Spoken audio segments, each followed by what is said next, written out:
News live കൊച്ചിയിലേക്ക് സ്വാഗതം. ഈ വാർത്തകൾ നിങ്ങൾക്കായി അവതരിപ്പിക്കുന്നത് Lutech solar solutions, powered by Mayil food stuffs, Mookkannoor, city tower, city wear and city shoes, Angamaly and Cochin Kalabhavan Angamaly franchise. Police അതിക്രമങ്ങൾ ഒറ്റപ്പെട്ട സംഭവം. LDF യോഗത്തിൽ വിശദീകരണവുമായി മുഖ്യമന്ത്രി. സംസ്ഥാനത്തെ പോലീസ് അതിക്രമങ്ങളിൽ വിശദീകരണവുമായി മുഖ്യമന്ത്രി പിണറായി വിജയൻ. ഒറ്റപ്പെട്ട ചില സംഭവങ്ങൾ മാത്രമാണ് പുറത്തുവന്നതെന്ന് മുഖ്യമന്ത്രി വിശദീകരിച്ചു. വിവരങ്ങളുടെ അടിസ്ഥാനത്തിൽ കുറ്റക്കാർക്കെതിരെ നടപടി സ്വീകരിച്ചു വരികയാണെന്നും പോലീസിന്റെ ഭാഗത്തുനിന്നും തെറ്റായ ഒന്നുമുണ്ടാകില്ലെന്നും അദ്ദേഹം കൂട്ടിച്ചേർത്തു. മുന്നണി യോഗത്തിലാണ് അദ്ദേഹത്തിന്റെ പ്രതികരണം. LDF യോഗത്തിൽ ഏകദേശം 40 മിനിറ്റ് സമയമെടുത്ത് മുഖ്യമന്ത്രി പോലീസ് അതിക്രമത്തെക്കുറിച്ച് സ്വമേധയാ വിശദമായ മറുപടി നൽകുകയായിരുന്നു. മുൻപ് സംഭവിച്ച ചില കാര്യങ്ങളെക്കുറിച്ച് പരാതി ഇപ്പോൾ ഉയരുന്നുവെന്നും ഉടനടി തന്നെ ആരോപണ വിധേയരായ പോലീസുകാർക്കെതിരെ നടപടിയെടുത്തു തുടങ്ങിയെന്നും മുഖ്യമന്ത്രി വിശദീകരിച്ചു. സംസ്ഥാനത്തുടനീളം ഇത്തരം സംഭവങ്ങൾ നടക്കുന്നു എന്ന് പറയുന്നത് അവാസ്തവമാണ്. ഒറ്റപ്പെട്ട പരാതികൾ ഉയരുമ്പോൾ അതിനെ പർവ്വതീകരിച്ച് കാണിക്കുവാനുള്ള ചില ശ്രമങ്ങൾ നടക്കുന്നുണ്ട്. തിരഞ്ഞെടുപ്പ് കൂടി അടുക്കുന്ന പശ്ചാത്തലത്തിലാണ് ഇത് നടക്കുന്നതെന്നും മുഖ്യമന്ത്രി സംസാരത്തിനിടെ സൂചിപ്പിച്ചു. മിൽമ പാലിന് വിലക്കൂട്ടില്ല. തീരുമാനം ജനങ്ങളുടെ ബുദ്ധിമുട്ട് പരിഗണിച്ചെന്ന് ചെയർമാൻ. മിൽമ പാലിന് വിലക്കൂട്ടില്ല. GST കുറയ്ക്കുന്ന ഘട്ടത്തിൽ പാൽ വില കൂട്ടുന്നത് ജനങ്ങൾക്ക് ബുദ്ധിമുട്ടുണ്ടാക്കുമെന്ന വിലയിരുത്തലിന്റെ അടിസ്ഥാനത്തിലാണ് തീരുമാനം. 2026 ജനുവരി മാസത്തോടെ മിൽമ പാൽ വില വർധന നടപ്പിലാക്കുവാനുള്ള സാഹചര്യങ്ങൾ ഒരുക്കണം എന്നാണ് കമ്മിറ്റി തീരുമാനിച്ചത്. പാൽ വില വർദ്ധിപ്പിക്കേണ്ടെന്ന് മിൽമയ്ക്ക് നിലപാടില്ലെന്നും അതിനുള്ള സാഹചര്യം ഒരുക്കേണ്ടതുണ്ട് എന്നും ആണ് തീരുമാനിച്ചിരിക്കുന്നതെന്നും മിൽമ ചെയർമാൻ KS മണി അറിയിച്ചു. പാലിന്റെ വില കൂട്ടുന്നതുമായി ബന്ധപ്പെട്ട 2ാം ഘട്ട മിൽമ ബോർഡ് യോഗമാണ് തിരുവനന്തപുരത്ത് ഇന്നലെ ചേർന്നത്. ഓണത്തിന് ശേഷം പാൽവില പരമാവധി 5 രൂപ വരെ വർദ്ധിപ്പിക്കുമെന്ന് വലിയ പ്രചരണം ഉണ്ടായിരുന്നു. നേരത്തെ പാൽവില കൂട്ടേണ്ടതിന്റെ സാഹചര്യങ്ങൾ പരിശോധിക്കുവാൻ ഒരു വിദഗ്ധ സമിതിയെ നിയോഗിച്ചിരുന്നു. ഈ സമിതിയുടെ റിപ്പോർട്ട് കൂടി പരിഗണിച്ച ശേഷമാണ് പാൽവില കൂട്ടേണ്ടതില്ലെന്ന് തീരുമാനിച്ചിരിക്കുന്നത്. പാർട്ടിയെ ധിക്കരിച്ചിട്ടില്ല. എന്നും പാർട്ടിക്ക് വിധേയനായാണ് പ്രവർത്തിച്ചത്. രാഹുൽ മാങ്കൂട്ടത്തിൽ. പാർട്ടിയെ ധിക്കരിച്ചിട്ടില്ലെന്ന് രാഹുൽ മാങ്കൂട്ടത്തിൽ MLA. എന്നും പാർട്ടിക്ക് വിധേയനായാണ് പ്രവർത്തിച്ചത്. പാർട്ടി തീരുമാനങ്ങൾ ലംഘിക്കുവാൻ ഒരിക്കലും ശ്രമിച്ചിട്ടില്ല. സസ്പെൻഷൻ കാലാവധിയിലുള്ള ഒരു പ്രവർത്തകൻ എങ്ങനെ പെരുമാറണമെന്ന് തനിക്കറിയാം. ഒരു നേതാവിനെയും കാണുവാൻ വ്യക്തിപരമായി ശ്രമിച്ചിട്ടില്ല. ആരോപണം വന്ന ദിവസം വിശദമായി മാധ്യമങ്ങളെ കണ്ട ആളാണ് താനെന്നും രാഹുൽ മാങ്കൂട്ടത്തിൽ പ്രതികരിച്ചു. എന്നാൽ ലൈംഗികാരോപണങ്ങളിൽ രാഹുൽ മാങ്കൂട്ടത്തിൽ കൃത്യമായ മറുപടി നൽകിയില്ല. അന്വേഷണം നടക്കുകയാണെന്നും എന്തെങ്കിലും ഉണ്ടെങ്കിൽ തന്നെ കൊന്നു തിന്നാൻ നിൽക്കുന്ന സർക്കാരാണ് അന്വേഷിക്കുന്നതെന്നും രാഹുൽ മാങ്കൂട്ടത്തിൽ പറഞ്ഞു. വഖഫ് നിയമ ഭേദഗതിക്ക് ഭാഗിക സ്റ്റേ. സുപ്രീംകോടതിയുടെ ഇടക്കാല വിധി. വഖഫ് നിയമ ഭേദഗതിക്ക് ഭാഗിക സ്റ്റേ ഏർപ്പെടുത്തി സുപ്രീംകോടതിയുടെ ഇടക്കാല വിധി. വഖഫ് ചെയ്യണമെങ്കിൽ 5 വർഷം മുസ്ലിമാകണമെന്ന ഭേദഗതി സ്റ്റേ ചെയ്തു. ആരാണ് ഇസ്ലാം മതവിശ്വാസിയെന്ന് നിയമപരമായി തീരുമാനിക്കുന്നത് വരെയാണ് ഈ ഭേദഗതി സ്റ്റേ ചെയ്തിരിക്കുന്നത്. ഒരു വ്യക്തി ഇസ്ലാം മതം പിന്തുടരുന്നയാളാണോ എന്ന് നിർണ്ണയിക്കുന്നതിനുള്ള നിയമങ്ങൾ സംസ്ഥാന സർക്കാരുകൾ രൂപീകരിക്കുന്നത് വരെ ആ വ്യവസ്ഥ നിലനിൽക്കും. വഖഫ് ബോർഡിൽ അമുസ്ലിമിനെ ഉൾപ്പെടുത്താമെന്ന ഭേദഗതി സ്റ്റേ ചെയ്തില്ല.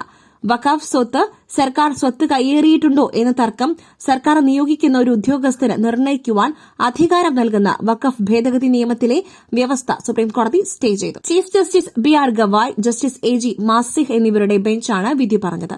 പുതിയ നിയമത്തിലെ വകുപ്പുകളുടെ ഭരണഘടനാ സാധുത ചോദ്യം ചെയ്യുന്ന മുഖ്യ വിഷയം പിന്നീട് പരിഗണിക്കും. നിയമം ഭരണഘടനാ വിരുദ്ധമാണെന്നായിരുന്നു ഹർജിക്കാരുടെ പ്രധാന വാദം. നിയമം സുപ്രീംകോടതി പൂർണ്ണമായും സ്റ്റേ ചെയ്തിട്ടില്ല. B. അശോകിനെ കൃഷി വകുപ്പിൽ നിന്നും വീണ്ടും മാറ്റി സർക്കാർ. Doctor B. അശോകിനെ കൃഷി വകുപ്പിൽ നിന്നും വീണ്ടും മാറ്റി സംസ്ഥാന സർക്കാർ. പേഴ്സണൽ ആൻഡ് അഡ്മിനിസ്ട്രേറ്റീവ് റീഫോംസ് വകുപ്പ് പ്രിൻസിപ്പൽ സെക്രട്ടറിയായാണ് പുതിയ നിയമനം. നേരത്തെ അശോകിനെ Kerala Transport Development Finance Corporation ചെയർമാനായി സ്ഥലം മാറ്റിയ സർക്കാർ നടപടി സെൻട്രൽ അഡ്മിനിസ്ട്രേറ്റീവ് ട്രൈബ്യൂണൽ സ്റ്റേ ചെയ്തിരുന്നു. ഈ ട്രിബ്യൂണൽ ഉത്തരവ് മറികടന്നാണ് വീണ്ടും സ്ഥാനമാറ്റം. കൃഷി വകുപ്പ് പ്രിൻസിപ്പൽ സെക്രട്ടറിയായി ചുമതല ഏറ്റെടുത്ത ശേഷം ദിവസങ്ങൾക്കുള്ളിലാണ് വീണ്ടും മാറ്റം നടന്നിരിക്കുന്നത്. സെപ്റ്റംബർ 17 മുതൽ ഇത് നിലവിൽ വരും എന്നാണ് ഉത്തരവിൽ പറയുന്നത്. കേര പദ്ധതി വാർത്താ ചോർത്തൽ വിവാദത്തിന് പിന്നാലെയാണ് കൃഷി വകുപ്പ് പ്രിൻസിപ്പൽ സെക്രട്ടറി സ്ഥാനത്ത് നിന്നും B. അശോകിനെ മാറ്റിയത്. ടിങ്കു ബിസ്വാലിനായിരുന്നു പകരം ചുമതല നൽകിയിരുന്നത്.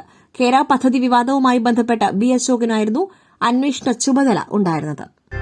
പുട്ടു രുചികരമാവണമെങ്കിൽ മയിലിന്റെ പുട്ടുപൊടി തന്നെ വേണം.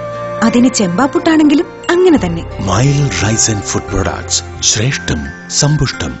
US ഇന്ത്യ വ്യാപാര കരാർ ചർച്ചകൾ നാളെ വീണ്ടും തുടങ്ങും. US വ്യാപാര പ്രതിനിധി ഇന്ത്യയിലേക്ക്. മുടങ്ങിയ US ഇന്ത്യ വ്യാപാര കരാർ ചർച്ചകൾ നാളെ വീണ്ടും തുടങ്ങും. ഉഭയകക്ഷി ചർച്ചകൾക്കായി US വ്യാപാര പ്രതിനിധി ഇന്ന് ഇന്ത്യയിലെത്തും. ഒക്ടോബർ നവംബർ മാസത്തോടെ കരാറിന്റെ ആദ്യഘട്ടം പൂർത്തിയാക്കുകയാണ് ലക്ഷ്യം. കാർഷിക ക്ഷീര മേഖലകൾ തുറക്കണമെന്ന US ആവശ്യത്തിൽ ഇന്ത്യ എതിർപ്പ് അറിയിച്ചതോടെയാണ് മാർച്ചിൽ തുടങ്ങിയ ഇടക്കാല വ്യാപാര കരാർ ചർച്ചകൾ നീണ്ടത്. ട്രംപിന്റെ അധിക തീരുവ പ്രഖ്യാപനം കൂടി വന്നതോടെ ചർച്ചകൾ മുടങ്ങി. ഇന്ത്യയിലെ വലിയൊരു വിഭാഗം ആളുകളുടെ ഉപജീവന മാർഗമായതുകൊണ്ട് തന്നെ ഈ രണ്ട് മേഖലകൾ തുറക്കണമെന്ന US ആവശ്യം അംഗീകരിച്ചിരുന്നില്ല. തെക്കൻ മധ്യേഷ്യൻ രാജ്യങ്ങളുടെ ചുമതലയുള്ള മധ്യസ്ഥൻ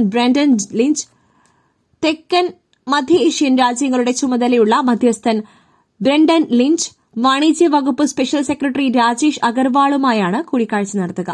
റഷ്യൻ എണ്ണ ഇറക്കുമതിയുടെ പേരിൽ അധിക തീരുവ ഏർപ്പെടുത്തിയതിന് പിന്നാലെ ഇന്ത്യ US ബന്ധം വഷളായിരുന്നു. ചൈനയും യൂറോപ്യൻ രാജ്യങ്ങളുമായും പുതിയ വ്യാപാര വഴികൾ ഇന്ത്യ തേടുകയും ചെയ്തതോടെയും US ഇന്ത്യയ്ക്ക് മേലുള്ള നിലപാട് മയപ്പെടുത്തിയിരുന്നു. ഇന്ത്യ അടുത്ത സുഹൃത്താണെന്നും ചർച്ചകൾ തുടരുമെന്നുള്ള ട്രംപിന്റെ പ്രസ്താവനയെ മോദിയും സ്വാഗതം ചെയ്തു. പിന്നാലെയാണ് വ്യാപാര ചർച്ചകൾക്ക് വഴി തുറന്നത്. ഇതായിരുന്നല്ലേ ആ സർപ്രൈസ്? ആദ്യ സിനിമ പ്രഖ്യാപിച്ച് ബേസിൽ ജോസഫും ഡോക്ടർ അനന്തവും.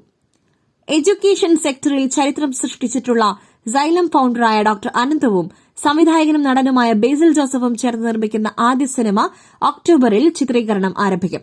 മിന്നൽ മുരളി, കുഞ്ഞിരാമായണം, ഗോദ എന്നീ ലോകം ക്രിയേറ്റ് ചെയ്ത ബേസിൽ ജോസഫിനൊപ്പം കേരളത്തിലെ പ്രിയപ്പെട്ട അധ്യാപകനും സൈലം ലേണിംഗിന്റെ സ്ഥാപകനുമായ അനന്തവും ഒന്നിക്കുമ്പോൾ എന്തായിരിക്കും അവർ നമുക്കുവേണ്ടി കരുതിവച്ചിട്ടുണ്ടാവുക? സോഷ്യൽ മീഡിയയിലെ രസകരമായ ഇവരുടെ വീഡിയോയിൽ നിന്ന് മനസ്സിലായ കാര്യം രണ്ടുപേരുടെയും ക്രിയേറ്റീവ് ചിന്തകളുടെ ഒരു എക്സ്റ്റൻഷൻ ആണെന്ന് ഉറപ്പിക്കാവുന്നതാണ്. ഉറച്ച ലക്ഷ്യങ്ങളും നേടിയെടുക്കാനുള്ള ഊർജ്ജവുമുണ്ടെങ്കിൽ എന്തും സാധ്യമാണെന്ന് തെളിയിച്ചവരാണ് അനന്തവും ബേസിലും. കമ്പനിയുടെ മറ്റൊരു വാർത്തയുമായി കണ്ടുമുട്ടുന്നതുവരെ നന്ദി, നമസ്കാരം.